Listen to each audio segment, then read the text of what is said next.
পালং butter egg কারিটা delicious, tasty আর খুব সহজভাবে বানিয়েই ফেলতে পারেন রুটির জন্য দারুণ, বা পরোটার সঙ্গে। আমি তো বানিয়েছি, চলুন নরম আর গরম গরম কারিটা যেভাবে বানাবেন।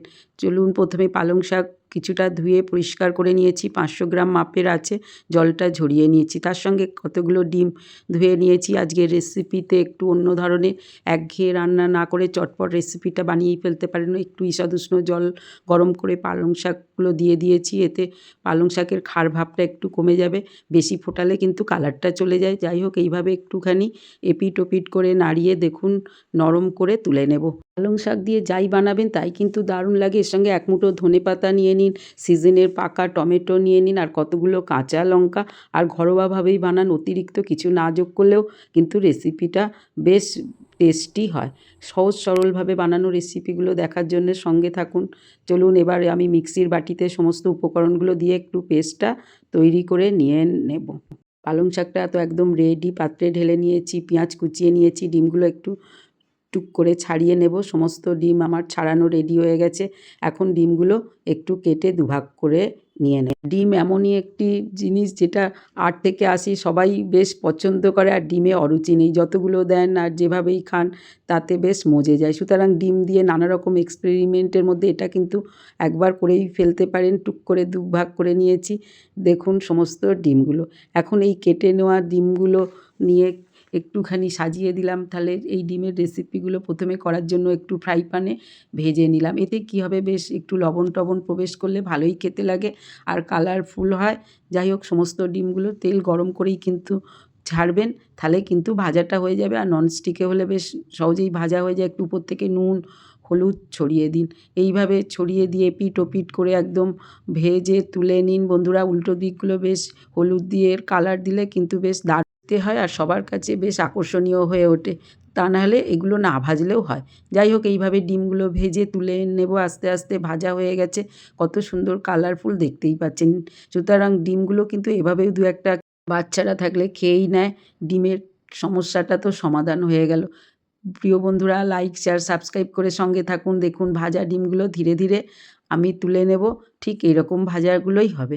একটা পাত্রে আস্তে আস্তে ডিমগুলো রেডি করে রেখে দিচ্ছি। ততক্ষণে ওই ফ্রাইং প্যানের মধ্যে একটু বিউলির ডাল আর কালো জিরে ফোড়ন দিয়েছি। এগুলোর কিন্তু সুন্দর একটা স্মেল নিয়ে আসবে, আর ফোড়নটা ভালো লাগে শুকনো লঙ্কা দিয়ে। এবার আস্তে আস্তে নাড়িয়ে চাড়িয়ে ভাজুন। ফোড়নের উপর অনেক তরকারিগুলো নির্ভর করে টেস্টটা। এবার রসুন কিছুটা দিয়েছি, 10 থেকে 12টা রসুন ম্যাশড করে, আর 3টে বড় বড় পেঁয়াজ আমি বেশ একটু মিহি করে কুচিয়ে যোগ করেছি। এক্ষেত্রে ডিম ভাজাগুলোর প্লেটটা একদম রেডি, কত সুন্দর লাগছে দেখতেই পাচ্ছেন। আর পালং শাকেরও দেখুন বাটাটা পুরো ব্যাটারে রেডি হয়ে গেছে। সুতরাং অন্যদিকে মশলাটাও ভাজা রেডি। আপনারা ইচ্ছা করলে পেঁয়াজ রসুন ভেজে বেটে নিতেও পারেন, তবে আমি বাটিনি। ততক্ষণে আমি অন্যভাবে করার চেষ্টা করেছি যাতে বেশ একটু টেস্টটা ভালো হয়। একটু সাজিয়ে গুছিয়ে পরিবেশন করলে কিন্তু বাচ্চাদের কাছে লোভনীয় ওঠে। এবার ভাজা পেঁয়াজের মধ্যে জিরে আর হলুদ ঢেলে দিয়েছি, পরিমাণ মতো লঙ্কা গুঁড়ো যোগ করে দিয়েছি, আর আদার একটু পেস্ট আমি কিছুটা যোগ করেছি। এইবার এইগুলো আস্তে করে নাড়িয়ে চাড়িয়ে কষে নেব। ইচ্ছা হলে এই সময় কষে নেওয়ার পরে একটু বেটে নিতে পারেন, তাহলে কিন্তু অন্যরকম হয়। আমি বাটিনি, আমি পালং শাক বাটাটাও নিয়ে নিয়েছি। আর এগুলো কষার মধ্যে এক্ষেত্রে যদি ঘরোয়াভাবে করেন, এইভাবে করে দেখুন, পেঁয়াজগুলো ভাজা বেশ ভালোই লাগে রুটি পরোটার সঙ্গে। এবার প্রয়োজন মতো নুনটা এই সময় দিয়েই একটু নাড়ান। ভালো করে মিশে গেলে পেঁয়াজগুলো গলে যাবে, কিন্তু আবার জল দিয়েও একটু কষে নিতে পারেন, সেক্ষেত্রে আরও মিহি পেস্টটা তৈরি হয়ে যাবে। যখন দেখুন একদম মশলাটা কষা হয়ে গেছে, সেই মুহূর্তে পালং শাকটা যোগ করে দিন। পালং শাকটা দেওয়ার পরে দেখুন এইবার মশলাগুলো ভালো করে নাড়িয়ে চাড়িয়ে মিশিয়ে রেডি করে নিলেই হলো।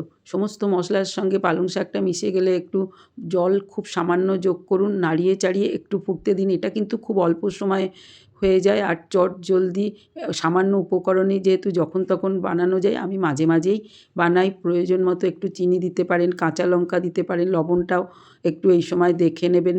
এই সময় ইচ্ছা হলে আপনারা কিন্তু কিছুটা বাটার যোগ করে দিতে পারেন ঘরোয়াভাবে খাওয়ার জন্য। আর কি চাই বন্ধুরা, দেখুন, আর গ্রেভিটা যদি পাতলা করতে চান তাহলে একটু বেশি জল যোগ করবেন, না হলে এরকম মাখা মাখা। আমার তো মাখাই পছন্দ পরোটার সঙ্গে, কিন্তু এই মাখা মাখাটা দারুণ লাগে। এবার আস্তে ধীরে ভাজা ডিমগুলো বসিয়ে দিন, বেশি নাড়াচাড়া করবেন না, তাহলে কিন্তু কুসুমগুলো একদম মিশে গিয়ে অন্যরকম হয়ে যাবে। আস্তে আস্তে বসিয়ে দিন আর ধীরে ধীরে হতে দিন। গ্রেভিটা যেরকম খেতে চাইবেন সেরকম করবেন। উপর থেকে একটু কসৌরি মেথি যোগ করে দিন। এগুলো মেথি পাতা এনে চাটুতে গরম করে একটু ম্যাশড করে দিলেই হবে। নাবিয়ে উপর থেকে বাটার দিয়েছি। আপনারা প্যানে কারির মধ্যেই বাটারটা দিয়ে নাড়িয়ে চাড়িয়ে ডিমগুলো বসিয়ে চাপা দিয়ে দিতে পারেন। আমি জাস্ট একটু পরিবেশনের আগে গার্নিশিং করে দিলাম বন্ধুরা। বুঝতেই পারছেন ডেকোরেশনের উপরেই কিন্তু সাজানো গোছানো হলে তবেই বাচ্চারা আকর্ষিত হয়। এবার গরমাগরম পরিবেশন করে দিয়েছি আমার পালং এগ বাটার কারিটা। ঠিক মাখা মাখা কারি হবে আর গরম গরম পরোটা নিয়ে বসে পড়ুন, চেটে পুটে খেলেই হলো বন্ধুরা। বাটারগুলো গলে যখন মিশে যাবে আর একটু চাপা দিয়ে রাখবেন। মনে করলে আপনারা একটু গরম মশলা দিতে পারেন, তবে এতে আর কিছুই লাগে না। আমি সিম্পলভাবে করি, এতেই মোটামুটি সবাই চেটে পুটে খেয়ে নেয়। চলুন পরিবেশন তো করে দিলাম নরমা নরম পরোটার সঙ্গে। এবার একটু দেখুন দেখাই কীরকম খেতে হয়েছে আপনাদের সামনে, তাহলেই বুঝতে পারবেন যে টেস্টটা কেমন। আহা, গালে দিলেই কিন্তু মিলিয়ে যাবে এমন রেসিপি। মাঝে মাঝে শীতকালের দিনে খাবেন না তো কবে। আজ আসি, বাই বাই। সঙ্গে থাকুন, বানিয়ে ফেলুন, কেমন হয়েছে জানান।